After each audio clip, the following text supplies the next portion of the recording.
नमस्ते दोस्तों, कैसे हैं आप लोग?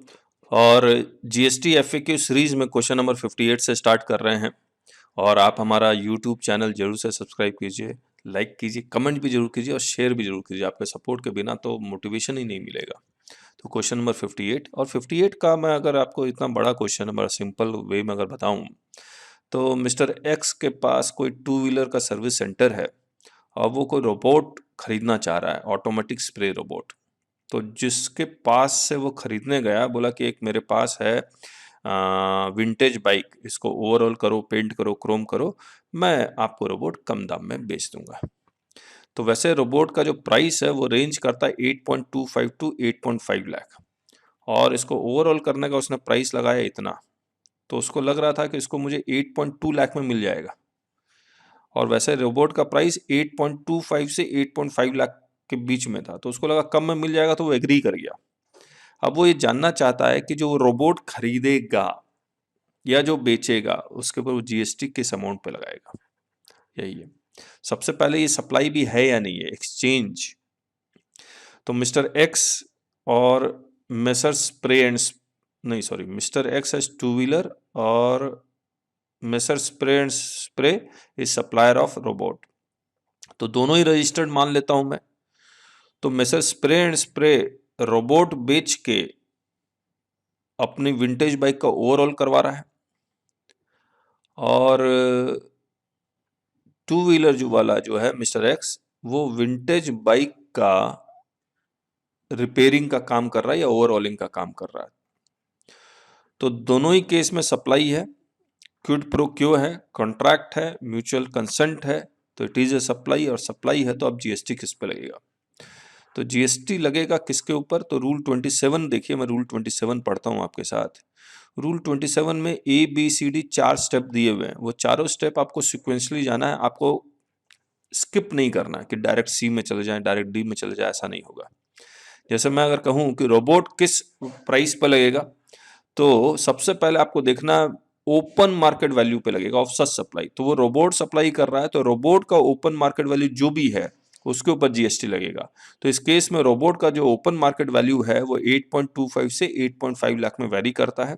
तो depending upon the time, place of supply, उसके ऊपर कि उस जगह उसका प्राइस क्या चल रहा है। तो ऑब्वियसली जब भी ओपन मार्केट वैल्यू निकलेगा वो रेंज में निकलेगा, उस रेंज के बाद हमें एक फिक्स करना है कि हाँ इस प्राइस पे इसका जीएसटी लगना है, that is open market value. अगर ओपन मार्केट वैल्यू अवेलेबल नहीं है तो फिर किस प्राइस पे लगेगा? बोला अगर ओपन मार्केट अवेलेबल अवेलेबल नहीं है तो जिस जो चीज के लिए एक्सचेंज हुआ है प्लस जो कैश है उन दोनों को जोड़ के निकलेगा। मैं आपको एग्जांपल के रूप में इन्होंने लिखा हुआ भी है, मैं वो बता देता हूं। जैसे लैपटॉप एक्सचेंज हो रहा है प्रिंटर के साथ प्लस कैश है 40,000। तो अगर मैं पढ़ूं where a laptop is supplied for 40,000 rupees, तो लैपटॉप कह रहा मैं 40,000 में दे दूंगा अगर आप मुझे प्रिंटर देंगे। तो वो प्रिंटर दे रहा है along with the barter of a printer that is manufactured by the recipient, and the value of printer known at the time of supply is 4,000 rupees। तो लैपटॉप 40,000 कैश प्लस प्रिंटर, और printer का जो value है that is 4,000। तो ये 44,000 के ऊपर charge होगा क्योंकि लैपटॉप का ओपन मार्केट वैल्यू अवेलेबल नहीं था, इसीलिए यहां पर हम लोग को ये वाला कॉन्सेप्ट अपनाना पड़ा। अगर ओपन मार्केट वैल्यू होता तब तो कोई दिक्कत ही नहीं थी, लेकिन नहीं है इसलिए ये करना पड़ा। इसके बाद सी है if the value of supply is not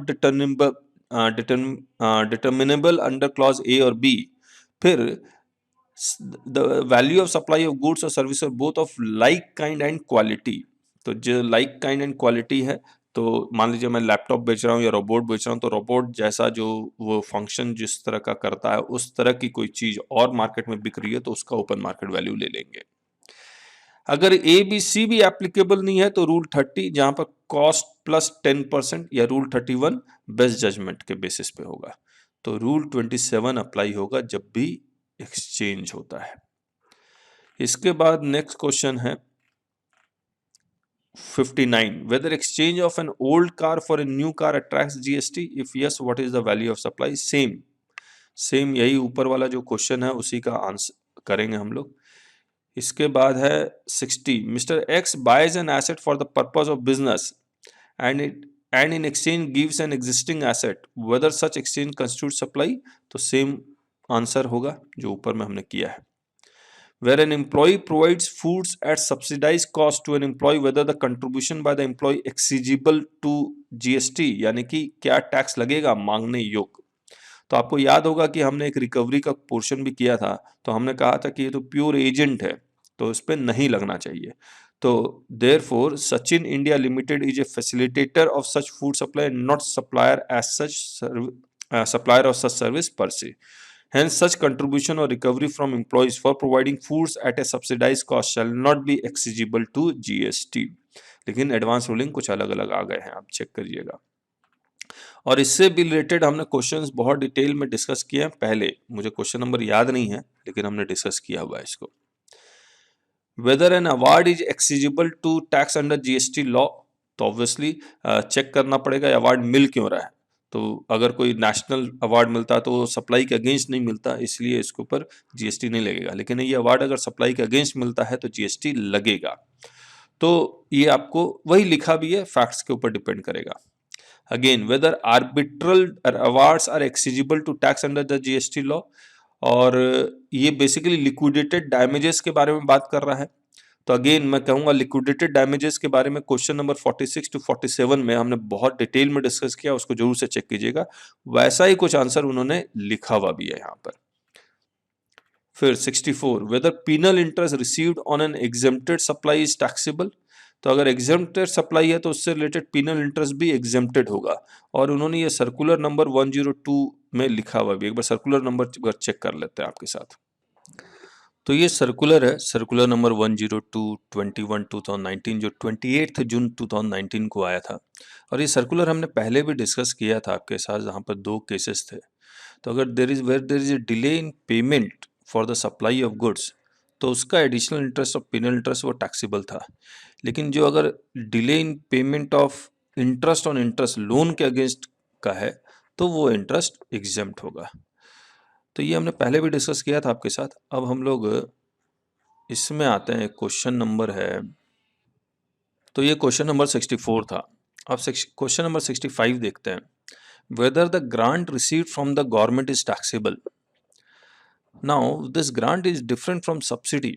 अगर हम लोग कंसिडरेशन का डेफिनेशन देखेंगे सेक्शन 2 सबसेक्शन 31 में, तो वहां पर अगर सेंट्रल गवर्नमेंट या स्टेट गवर्नमेंट कोई सब्सिडी देती है तो वो एक्सक्लूडेड है। लेकिन यहाँ पर वर्ड सब्सिडी नहीं लिखा हुआ, यहाँ पर वर्ड लिखा हुआ ग्रांट। और ग्रांट बेसिकली दिया जाता है, तो ग्रांट इज बेसिकली डोनेशन। अगर डोनेशन एवं ही दिया गया है तब तो कोई दिक्कत नहीं है, लेकिन डोनेशन इसलिए दिया गया है कि उसके बदले में मुझे कुछ मिलेगा, then such donation will be a taxable supply. तो इसीलिए यहाँ लिखा हुआ, for example research grant is given with a counter obligation on the researcher to provide IPR rights on the outcome of research or activity taken with the help of such grants, then the grant is a consideration for the provision of service of research. However, general grants given for research with no obligation would not be consideration for such research. तो ये हम लोग को check करना पड़ेगा। तो government NGO को बहुत तरह के ग्रांट्स भी देती है, तो वो टैक्सेबिलिटी है या नहीं है वो फैक्ट्स ऑफ द केस के ऊपर डिपेंड करेगा। इन्होंने यहाँ भी लिख दिया है, it is also important to differentiate between a grant and a subsidy. Grants are usually financial support granted by the government or institution for specific purposes subject to the fulfillment of certain conditions. Generally, these are a one-time lump sum payment and are not required to be repaid. Subsidies are benefits given in the form of payments or tax contribution or tax breaks. They are a privileged type of financial aid given by the government or institution to ease the cost burden for the recipient of such subsidy. It may be noted that the subsidies provided by the central government and state government are specifically excluded from the definition of consideration and is also excluded from the value of supply under section 15 subsection 2 clause E.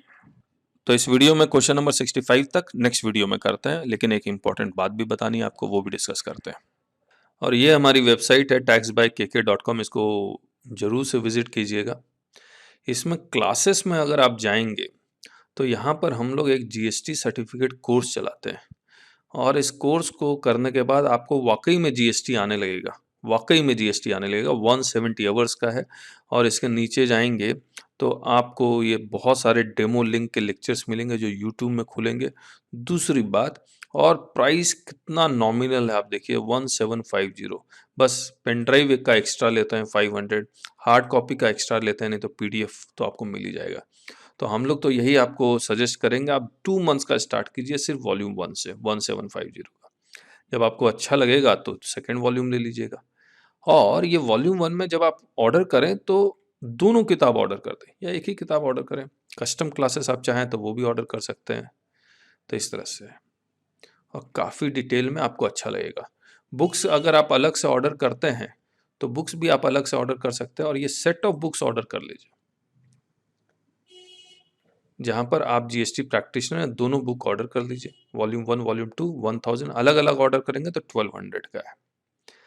और हम लोग सब कुछ बेचते नहीं हैं, बहुत सारी चीज़ें फ्री में भी हैं। तो ये फ्री में ये बहुत सारी चीज़ें आप प्लीज़ चेक कर लीजिए।